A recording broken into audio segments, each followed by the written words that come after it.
70 साल तक एएनसी, कांग्रेस और पीडीपी ये पूरे क्षेत्र के साथ सौतेला व्यवहार करते रहे।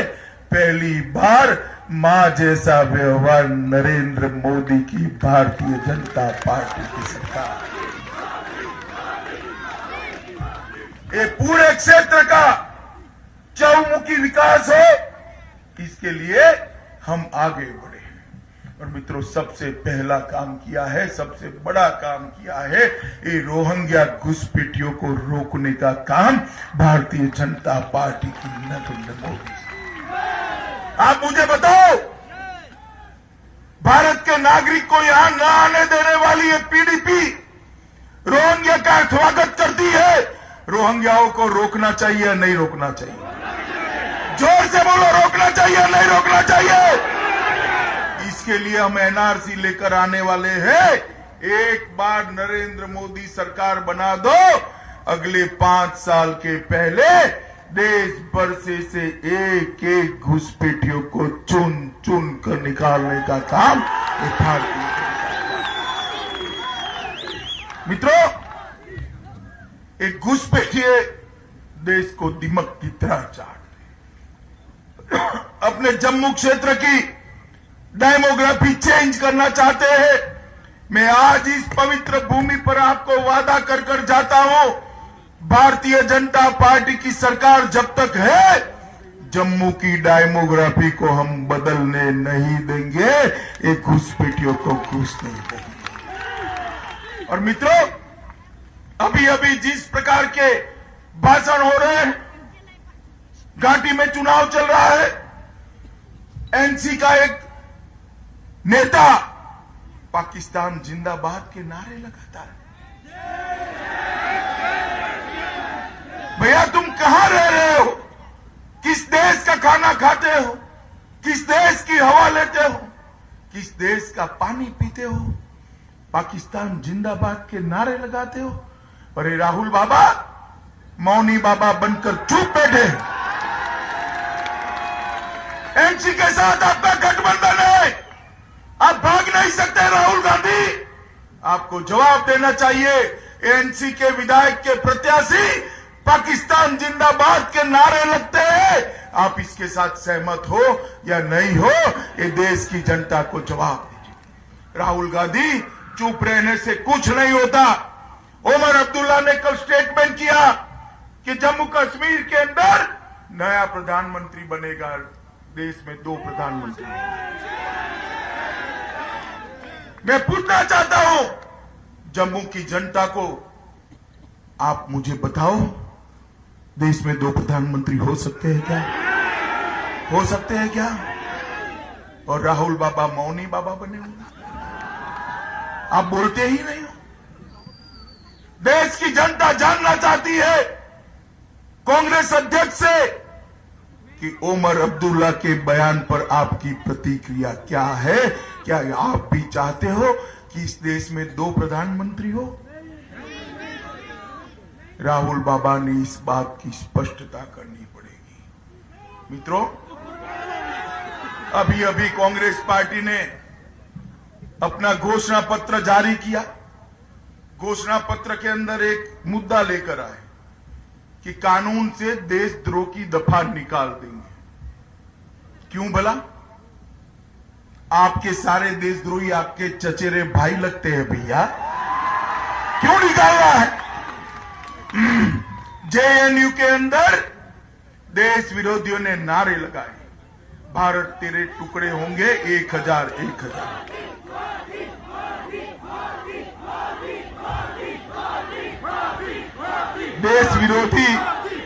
देश विरोधी तत्वों ने, भैया रहने दो, ओ फोटोग्राफर रहने दो, देश विरोधी तत्वों ने नारे लगाए जेएनयू के अंदर कि भारत तेरे टुकड़े होंगे 1000। और राहुल गांधी वहां जाकर कहते हैं आपको वाणी स्वतंत्रता का अधिकार है, फ्रीडम ऑफ स्पीच है। अरे राहुल बाबा, हमें गाली दे दो, हमारी पार्टी को दे दो, हम कुछ नहीं बोलेंगे। मगर भारत माता के खिलाफ नारे लगे तो बोलने वालों को जेल की सलाखों के पीछे बंद कर इस देश में से देश विरोधी नारे लगाने वालों को दंडित करने का कानून आप हटाना चाहते हो और देश की जनता आपको चुपचाप सहन करेंगी। किस जमाने में जी रहे हो राहुल बाबा? आपके तो परिवार का इतिहास किसके कारण आज ये 370 जम्मू कश्मीर के गले में लटकी हुई? जरा बोलिए भाइयों, किसके कारण लटकी हुई है? इस ओर वाले बोले किसके कारण? हमारी सेना के वीर जवान पाकिस्तान के घुसपैठियों को खदेड़ते खदेड़ते विजयी हो रहे, अचानक युद्ध विराम कर दिया। जम्मू कश्मीर का बड़ा हिस्सा पाकिस्तान के हाथ में रहे। किसकी गलती है? जरा बोलो, किसकी गलती है? कांग्रेस पार्टी 370 और पाक ऑक्यूपाई कश्मीर दोनों के लिए जिम्मेदार जवाहरलाल नेहरू और कांग्रेस पार्टी है। ऐसी स्थिति हैदराबाद में थी, ऐसी स्थिति जूनागढ़ के अंदर थी। सरदार पटेल कर रहे थे निजाम को बकरी बनाकर हैदराबाद को हिंदुस्तान के अंदर मर्ज कराने का काम देश के गृह मंत्री सरदार पटेल ने। मगर अब राहुल बाबा, आपकी मनसा जो हो, आपके परनाना जो करना था वो कर चले गए। अब आप नहीं कर सकते, हम आपको करने भी नहीं देंगे। ये अब सपा डायल्यूट करना चाहते हैं। सेना के जवान जो अपनी जान की बाजी लगाते हैं, शहीद होते हैं, अपनी जवानी बर्फीली चोटियों पर गलाते हैं, उनकी सुरक्षा के लिए, इनके संरक्षण के लिए अब सपा का कानून है। वो कहते हैं हम इसको डायल्यूट करेंगे। क्यों? क्योंकि वहां से सब घुसपैठिए घुस जाए। करना चाहिए क्या? जरा बोलो, करना चाहिए? मित्रों, आज मैं पहली बार बताना चाहता हूं, हमने हमारी सरकार गवाई, डेप्यूटी चीफ मिनिस्टर थे हमारे जम्मू कश्मीर सरकार में से। अब सपा को डाइल्यूट करने के मुद्दे पर हमने सरकार छोड़ी है, सत्ता छोड़ी है। अब सपा को डाइल्यूट नहीं होने दिया। और आप अगर समझते हो कि आप एक कर बनाओ तो भूल जाओ, अभी तो हम सत्ता में, मोदी जी फिर से प्रधानमंत्री बनने वाले। राहुल बाबा अगर विपक्ष में भी है ना, तो जान की बाजी खेलकर, जान का बलिदान देकर कश्मीर को बचाने के लिए हर भारतीय जनता पार्टी का कार्यकर्ता अपनी जगह पे तैयार।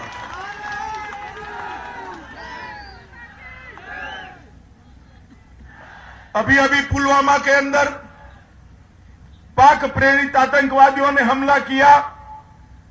40 सीआरपीएफ के जवान मौत के घाट उतार दिए, शहीद हो गए। पूरे देश के अंदर गुस्सा, रोष, हताशा, निराशा कि ये क्या हो गया। 40 जवान के रोते बिलखते बच्चे, इनकी विधवाएं, इनका आक्रण, हर हिंदुस्तानी के मन के अंदर एक आक्रोश खड़ा। इसकी 13वीं के दिन मोदी जी ने तय किया, इसकी 13वीं के दिन एयरफोर्स को ऑर्डर दिया, सर्जिकल स्ट्राइक कर पाकिस्तान के घर में घुसकर हमारे जवानों के खून का बदला लेकर आए। ये एयर स्ट्राइक राहुल बाबा को हजम नहीं होती।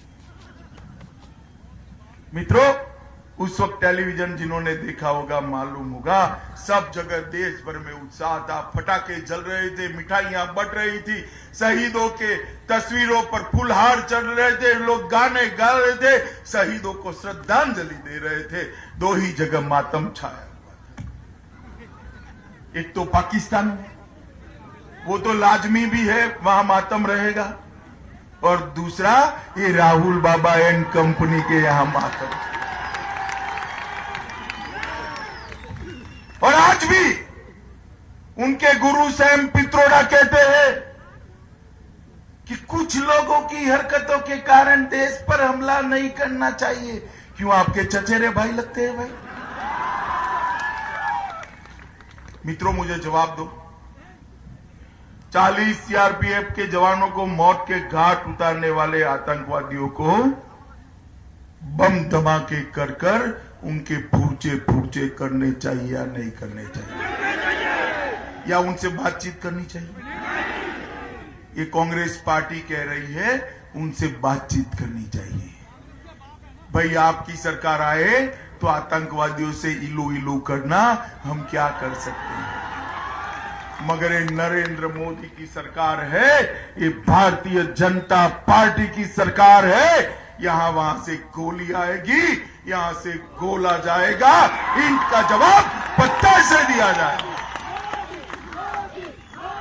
बहुत सह लिए हम, सहन शक्ति की भी कोई सीमा होती है, और आज नरेंद्र मोदी जी के साथ पूरा विश्व खड़ा है।